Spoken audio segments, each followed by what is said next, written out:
నమస్కారం ఇది సంగతికి స్వాగతం రాష్ట్రాన్ని కరవు కాటేసింది వ్యవసాయ రంగం చిక్కిశల్యమైంది గలగల గోదావరి బిరబిర కృష్ణమ్మ పరుగులిడే జిల్లాలపైనే ఈసారి కరవు రక్కసి విరుచుకుపడిందంటే కరవుకు మారుపేరైన సీమ జిల్లాల దుస్థితి ఇక చెప్పేదేముంది అసలే అంతంత మాత్రపు పంటలు పండే పొలాలు కనీస వర్షాలు కురవక నోళ్లు తెరిచాయి నేలనే నమ్ముకున్న రైతన్న బతుకు భారమై బలిపీఠమెక్కుతున్నాడు కాడిని మోసేవాడు కాటికి పోతుండడంతో నమ్ముకున్న కుటుంబాలు నడి సముద్రంలో చిక్కి బిక్కుబిక్కుమంటున్నాయి ఆపన్న హస్తం అందించాల్సిన ప్రభుత్వం నుంచి ఆసరా అందక కొన్ని కుటుంబాలు పరిహారం చాలక మరికొన్ని కుటుంబాలు దినమొక గండంగా బతుకీడుస్తున్నాయి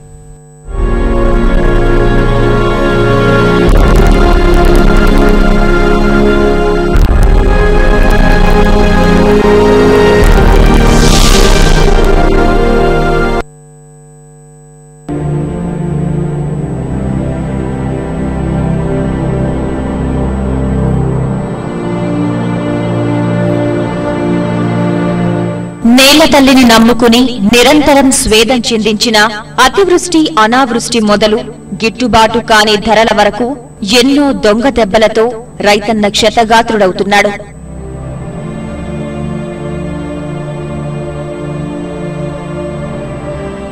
పొలమనే పద్మవ్యూహంలో అభిమన్యుడవుతున్న అన్నదాత నమ్ముకున్న వాళ్లను నడి మధ్యలో వదిలేసి వెళ్లిపోతున్నాడు.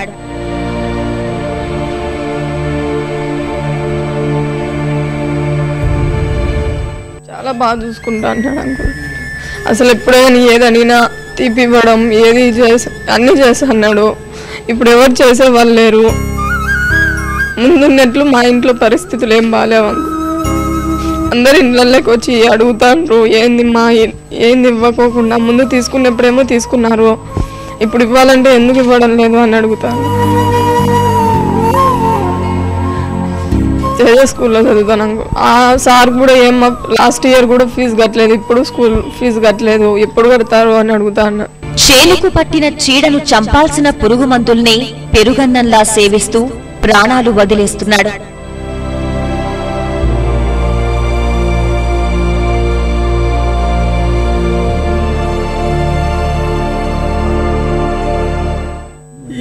నా కొడుకు అప్పులు చేసి నా కొడుకు కామైపోయి మమ్మల్ని దిక్కులేని పసులు చేసిపోయినా సార్.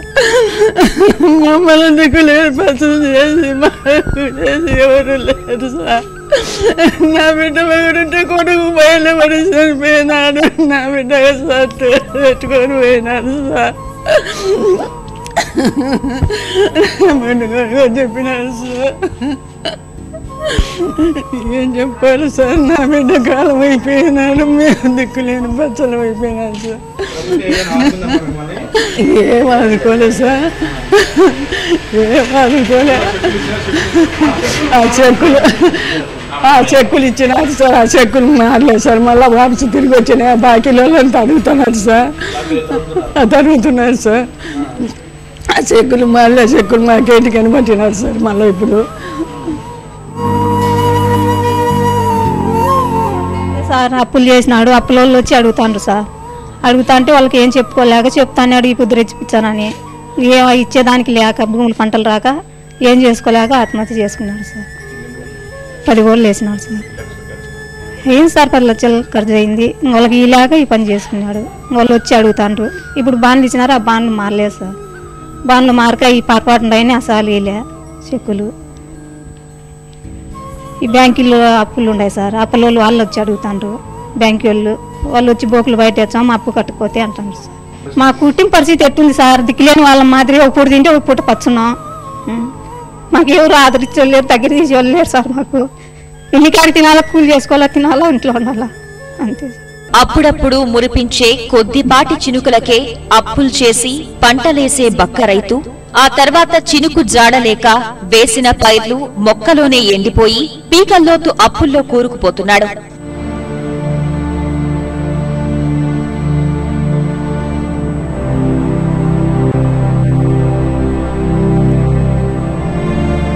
అప్పులు మెండుతున్నారు. ఇంకా ఇయాడికి తిరగడ వరక బోల్ వేసి ఆ బోళ్ళు డబ్బులు వెళ్ళి లేక ఇంకా అందరూ అప్పులోళ్ళు మనంగా అడుగుతుంటే ఈ రకంగా చేసినాడు. మేము ఏం వద్దు అది ఇది అని అన్నీ కూడా వినకుండా అట్లా చేసినాడు. నాకు జీవనం ఏం లేదు సార్. అదో 4 ఎకరాలు నా పేరుతో వరకు పెట్టినారు. నేను ఇప్పుడు రైతు పనికి పోయి కష్టం చేసుకొని తింటాను. కొడుకు కూడా కడగా పెట్టినాడు నన్ను వద్దని. ఏం ఆదరవ లేదు నీ దగ్గర, నేను వరకు ఉడదాగా మేము ఎందుకు సాకాలా అని వాడు కడగా పెట్టినారు. నాకేం లేదు, ఇప్పుడు కూలి పని వేసి చేసుకొని తింటానా. వడ్డీల మోతతో కొండలా పెరుగుతున్న రుణాలు తీర్చే దారి లేక భవితపై భరోసా కనిపించక బలవన్మరణాలకు పాల్పడుతున్నాడు.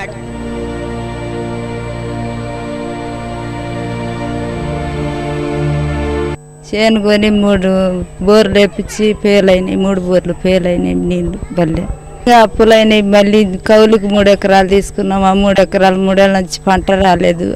5 లక్షలు దాకా ఉంది. ఆ లక్షలు అప్పు తట్టుకోలేక ఇంకా పంటలు తెచ్చేట్టుంది, పైర్లు రాకపోయాని పని చేసుకున్నాడు. ఈ విధంగా సాగు సాగక అప్పులు అధికమై బతుకు భారమై భరోసానిచ్చే జాడ కరవై ఒక్క 2014 సంవత్సరంలోనే 632 మంది బడుగు జీవులు ఉసురు తీసుకున్నారు.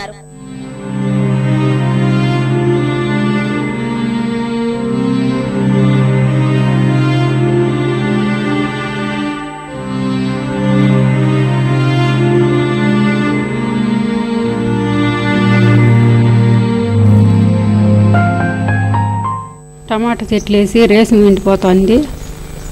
మనం చేసిన చేతికి చిక్కకుండా అయిపోయింది. దాన్ని బట్టి అప్పులేసి అప్పులు చేసి వడ్డీలు కడతా వచ్చినాము. అట్లయి భూములు ఏమి లేకుండా ఇవి రుణమాఫీలు కాలేదు, కష్టాలు ఎక్కువైపోయినది. అట్లా ఏమేమి ఆలోచన చేసి ఆయన దూరం అయిపోయినాడు మాకు. ఈ మధ్య చాలాసార్లు నేను చనిపోయి 9 నెల, ఈ 9 నెలల నుంచి ఎంఆర్ ఆఫీస్ చుట్టూ తిరుగుతూనే ఉన్నాను నేను. అసలు వాళ్ళు డబ్బులు ఎందుకు వస్తాయి నీకు, పురుగు మందు తాగితే పాము గుడితే యాక్సిడెంట్ జరిగితే ఆ రకంగా వస్తాయి కానీ డబ్బులు ఆపత్తి బంధు కింద పెట్టుకో అంటే ఆపత్తి బంధు కింద పెట్టాలన్న కానీ వాళ్ళు పట్టించుకోవట్లేదు సార్. అసలు నీకు డబ్బులు రావు, మీరు పొలం వేసిలా లారీ డ్రైవర్ అతని అంటే కాదు సారు, 2 కొడుకులు లారీ డ్రైవర్లు, అతని రైతే. ఆ రోజు ఆ పొలం దగ్గరకు వచ్చి ఆ పొలం కూడా చూసారు సార్ వాళ్ళు వచ్చి అన్నగానే వాళ్ళు నాకు పట్టించుకోవట్లేదు సార్. వాళ్ళు వాదిస్తుంటారు. నాకేంటంటే నాకు చదువు లేకపోయా, నాకేమో వాళ్ళేమో బెదిరించి అడుగుతుంటే నాకు ఏమో ముందుకు పోతే ఏమో ఎనికిపోతే నా భయం అవుతుండే. ఇందులో 160 మంది రైతులైతే 472 మంది వ్యవసాయ కూలీలు. మొత్తంగా రైతు ఆత్మహత్యల్లో దేశంలో ఆంధ్రప్రదేశ్ది 7వ స్థానంగా లెక్క తేలింది.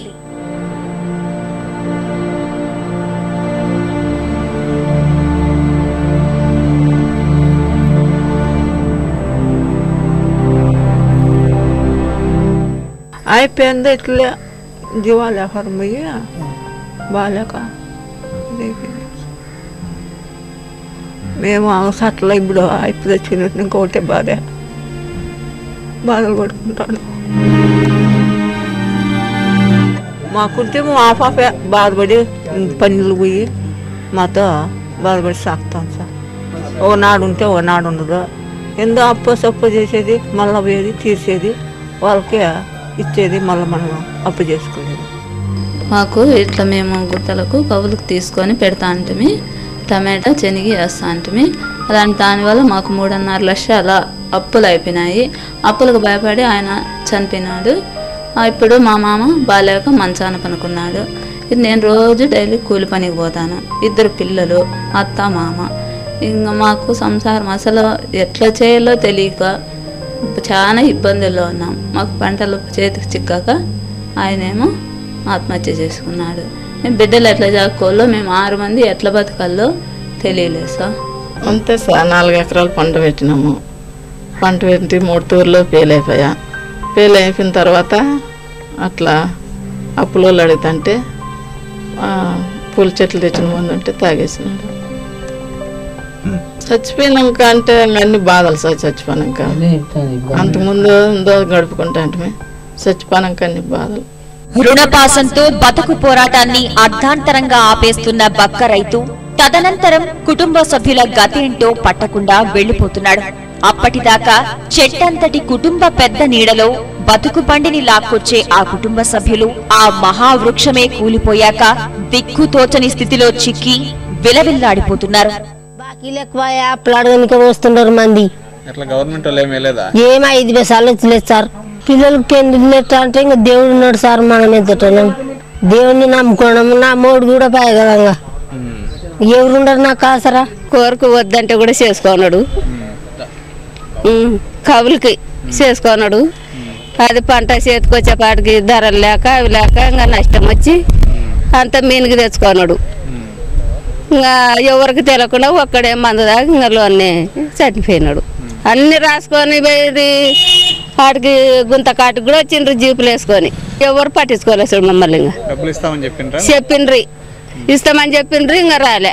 పనికి పోతున్నాము ఎర్రగడ్డలు పోయినాక కలుపులకి ఇందనే పోతున్నాము. ఇప్పుడు ఎక్కర్లేదు కదా, ఇంకా వాన లేదు ఏం లేదు. ఇందనే దొరికినాడు పోతాం, దొరకనాడు ఇంటికాడ ఉంటాం.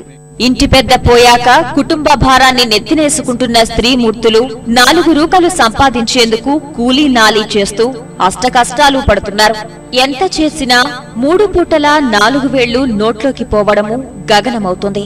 భావి భారత పౌరులుగా వెలుగొందాల్సిన పిల్లలను చదివించే స్థితి లేక, భర్త చేసిన అప్పులు తీర్చలేక ఎన్నాళ్లిలా అంటూ గుండెలవిసేలా రోదిస్తూ భగవంతుడిపైనే భారమేసి సాగిపోతున్నారు. పంటలు పెట్టే అప్పులు చేసి చనిపోయినాడు సార్. కోరు కట్టుబోత తీసుకుంటా అన్నారు సార్. అప్పులు పంటల కోసమే అప్పులు చేసి చనిపోయినాడు సార్. పిల్లలు స్కూల్ పోతున్నారు సార్. పిల్లలకు చదివించుకునేకి కష్టమని ఇద్దరు దేవిరెడ్డి పల్లిపోరు, ఏడ ఊర్లోనే ఊరిపోతున్నారు సార్. ఇంట్లో పరిస్థితి కట్టమైపోయింది సార్. సంవత్సరం నుండి అంగన్వాళ్ళు ఇవి సాక్కుంటున్నారు. ప్రభుత్వం ఏమైనా కాసింత కరుణ కురిపిస్తుందేమోనని కొండంత ఆశతో కళ్ళు కాయలు కాసేలా ఎదురు చూస్తున్నారు.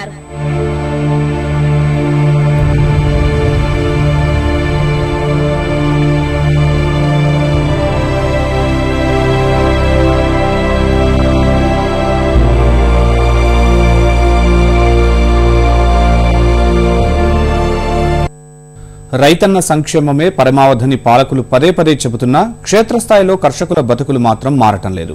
అలుపులేని కర్మయోగిలా నిరంతరం సాగు కోసం శ్రమిస్తున్నా అపజయాలే ఎదురవుతున్నాయి. ఏటికేడు పెరిగిపోతున్న రైతు బలవన్మరణాలు వ్యవసాయాన్ని ప్రశ్నార్థకంగా మారుస్తున్నాయి. అందరికీ అన్నం పెట్టే అన్నదాతను నిలువెల్లా చితికిపోయేలా చేసి బలవన్మరణానికి పురికొల్పుతున్నాయి.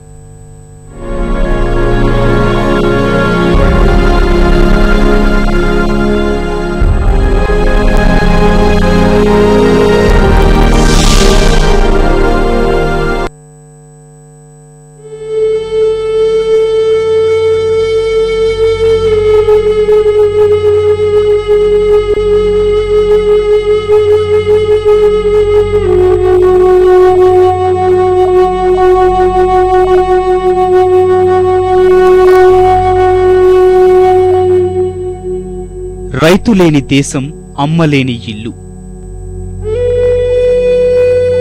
వారు లేనిదే ఈ ప్రపంచమే లేదు. అంతేకాదు, రైతనే కాదు, ఎవరికైనా ప్రాణం కంటే మరేదీ ముఖ్యం కాదు.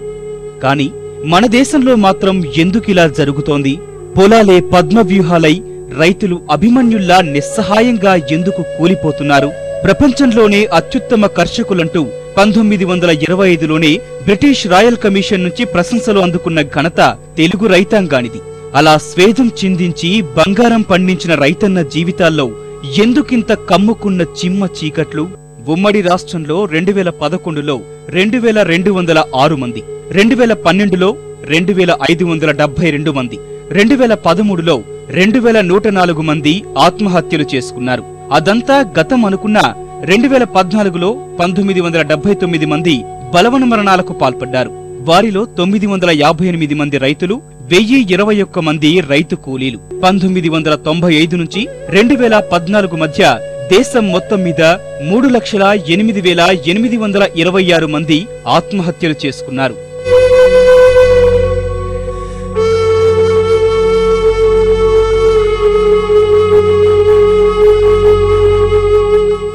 నీరు లేక, పంట పండక, అప్పులు కట్టలేక, పిల్లల పెళ్లిళ్లు చెయ్యలేక అనేకానేక కారణాలు. అన్నీ ఒక్కో పలుపై రైతన్నలకు ఉరితాళ్లు పేనుతున్నాయి.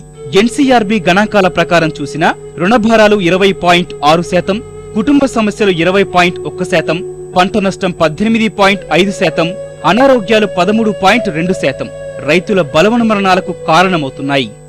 నిజానికి రైతు సంఘాలు ఎప్పటినుంచో కోరుతున్నట్లు స్వామినాథన్ కమిటీ సిఫార్సుల అమలు, వ్యవసాయదారుల ఆదాయ కమిషన్ ఏర్పాటు, పక్కాగా పంటల బీమా కల్పించడం వంటివి కార్యరూపం దాల్చితే ఈ పరిస్థితిలో కొంతవరకైనా మార్పు వచ్చేది. చివరకు మన ప్రధానమంత్రి స్వయానా రిజర్వ్ బ్యాంక్ గవర్నర్లు చెప్పిన మాటల్ని బ్యాంకింగ్ రంగమైనా పట్టించుకొని ఉంటే సమస్య ఇంత తీవ్రమయ్యేదే కాదు.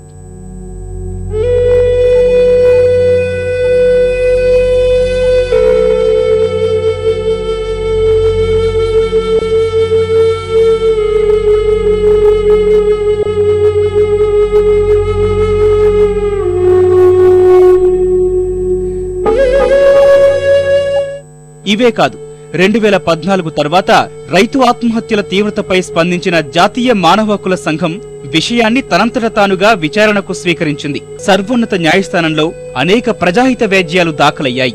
ఇన్ని చూసి కూడా బ్యాంకర్లు కనీస వ్యవసాయ రుణ లక్ష్యాలు అందుకోలేకపోవడమే అసలైన విషాదం.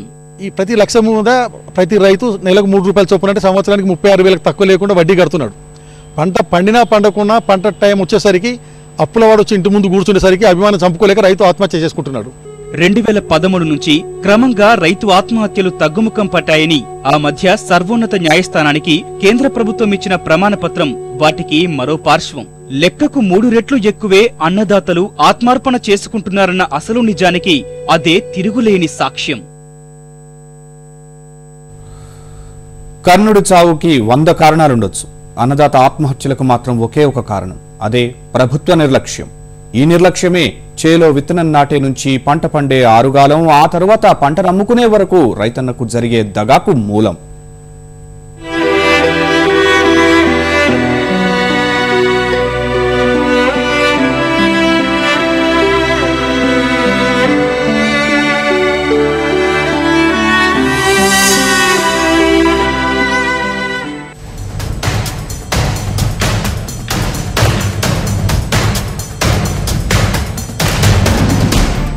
దేశంలో దాదాపు 65% మంది రైతులే. అయితేనే సంఘటితం అన్న పదమేంటో వీళ్లకు తెలియదు. ఫలితంగా రుణపరపతి విషయంలో ఇప్పటికీ నిరాశే. చిత్తశుద్ధి లేని ప్రభుత్వాల వల్లే ఈ సమస్య. రైతుల పట్ల ప్రభుత్వాలు అనుసరిస్తున్న విధానాలు మారాలి. వారు అసంఘటితంగా ఉండటం వల్ల ఏ పార్టీ ప్రభుత్వాలు వచ్చినా నిర్లక్ష్యం చేయగలుగుతా ఉన్నాయి. ఈనాటికి కూడా ఆ ఆత్మహత్యల పరంపర కొనసాగుతూ ఉండటానికి కారణం ప్రధానంగా ఈ సంక్షోభానికి, మీరు ప్రస్తావించినటువంటి వ్యవసాయ సంక్షోభానికి మౌలికంగా ఏమేమి కారణాలు ఉన్నాయో వాటిని పరిష్కరించకపోవటం వల్లే అవి కొనసాగుతూ ఉన్నాయి. ఇప్పుడు పైపైన మనం చూసి పైపైన ఏదో సంస్కరణలు చేద్దామనంటే దానివల్ల పెద్ద ఉపయోగం ఉండదు. ప్రధాన కారణాలు ఏంటి, ప్రధానంగా ఎందుకు ఇవాళ వ్యవసాయ రైతు నష్టపోతున్నాడు, రైతుకు లాభాలు ఎట్లా వస్తాయి, ఏం కోరుకుంటాడు రైతు? తన పిల్లలు కాస్త చదువుకోవాలా, కాస్త భోజనం దొరకాలా, కాస్త మెడికల్ ఫెసిలిటీస్ దొరకాలా, ఏం కోరుకుంటాడు రైతు చెప్పండి? ఆ మినిమం గ్యారంటీ లైఫ్కు లేకపోవడం వల్ల ఈరోజు ఈ సంక్షోభం ఏర్పడింది. మనం ఇవాళ రైతును రక్షించుకోకపోతే దేశ భవిష్యత్తు చాలా ప్రమాదాలు ఉంటుందన్నది నా అభిప్రాయం. దేశంలో ఆహారోత్పత్తి పెంపుపై సర్కార్లు దృష్టి సారించకపోవడం దారుణం. ఈ విషయంలో రైతు సంఘాలు సంఘటితమై ప్రభుత్వాన్ని కదిలించాలి. దేశం మొత్తానికి అన్నం పెడుతున్న సన్న, చిన్నకారు, కౌలు రైతులపై ప్రభుత్వాలు ఉదాసీనత వీడాలి. మన రైతు సంఘాలు ఏమవుతున్నాయో ముఖ్యంగా మన బాధ్యతగా ఇన్నిసార్లు కొట్లాడారు సంవత్సరాల నుండి, ఆ స్ట్రాటజీ వర్కౌట్ అవుతలేదు. ఏ విధంగా అయితే ఈ ప్రభుత్వం ఉంటుంది, ఈ ప్రభుత్వాలకు ఏ భాష అర్థమవుతుందో ఆ భాషలు చెప్పడానికి మనం ప్రయత్నం చేయాల్సిన బాధ్యత మనం రైతు సంఘాల ప్రతినిధులు అనుకుంటే, ఎన్నికలు వచ్చినప్పుడు ఒక ప్రణాళిక ముందర పెట్టి ఇవి చేస్తావా లేదా, లేకుంటే మేము ఓట్ బ్యాంక్గా మేము పులుదామంటున్నట్టే తప్పకుండా మనకు విధి విధానం అనుసరించడానికి అవకాశం ఉంటుంది. సంక్షోభం ఈ రోజున ఒక్క మాటలో చెప్పాలంటే ఇవి ప్రభుత్వాలు సృష్టించినటువంటి సంక్షోభం అండి. ప్రభుత్వాలే వ్యవసాయాన్ని సంక్షోభంలోకి నెట్టేస్తున్నాయి. బడ్జెట్లో లక్షల కోట్ల రూపాయలు రాయితీలు బడా పారిశ్రామికవేత్త, బహుళజాతి సంస్థలు కూడా ఇస్తున్నాయి. కానీ మరి దేశానికి తిండి పెడుతున్నటువంటి, ఆహార ధాన్యాలు పండించి ఆహార భద్రతను కాపాడుతున్నటువంటి రైతాంగం గురించి, అందులో ప్రధానమైనటువంటి భాగంగా ఉండి త్యాగం చేస్తున్నటువంటి కౌలు రైతుల గురించి ఎంత మాత్రం కూడా పట్టించుకోవాలి. పట్టెడన్నం పెట్టే రైతన్న ఆత్మహత్యలకు ప్రభుత్వాల వైఫల్యమే కారణం. ఎవరూ అండగా నిలవడం లేదు. ఫలితమే రైతు మృత్యుఘోష నాగేటి చాళ్ల మధ్య ఆగిపోతోంది. ప్రపంచంలో ఏ దేశంలో లేని విధంగా భారత్లోనే రైతులు బలవన్మరణం పాలవుతున్నారు. రైతులు ఆత్మహత్య చేసుకుంటానికి ప్రధానమైన కారణం నాకు అనిపించేది ఏంటంటే, ఈ లోకంలో నాకెవడూ దిక్కు లేదు, నన్ను నా రక్షణకు వచ్చేవాళ్ళు లేడని చెప్పి ఒక ఓదార్పు, ఒక కన్నీటి పొట్టు, వాడికి ఒక మంచి మాట చెప్పే మనిషి కూడా కరువైన పరిస్థితి మనకు కనపడుతుంది. ఈ నేపథ్యంలో ప్రభుత్వం వారు లేకపోతే పొలిటికల్ పార్టీస్ చాలా కూలంకోషంగా దీన్ని లోతుగా అధ్యయనం చేసి పరిష్కార మార్గాలు ఎదిగితే గానీ సరిపోతుంది. వ్యవసాయ రంగం యొక్క బాధ్యతను పూర్తిగా ప్రభుత్వాలే తీసుకోవాలి. మొట్టమొదలే వాళ్ళు ఆమె ఇప్పుడు ధర నిర్ణయించి ఆ ధర కనుక రాకపోతే ఆ డెఫిసిట్ లోటు ఏదైతుందో అది ప్రభుత్వం చెల్లించాలి. ఇక్కడ ఉన్నటువంటి వ్యవసాయాన్ని ఇక్కడి రాష్ట్ర ప్రభుత్వాలు కానీ కేంద్ర ప్రభుత్వం కానీ ఇది ఉమ్మడి జాబితాలో పెట్టి మీదని చెప్పి అంటున్నారు. అసలు 2004 నుంచి ఇప్పుడు 2014 వరకు 10 సంవత్సరాల్లో విత్తన చట్టం చెయ్యలేదంటే చూస్తే మన యొక్క దుస్థితి ఎలా ఉంది. రైతుల కన్నీరు తుడవాల్సిన రాజకీయ పార్టీలే వారిని కష్టాల ఊబిలోకి నెట్టి చోద్యం చూస్తున్నాయి.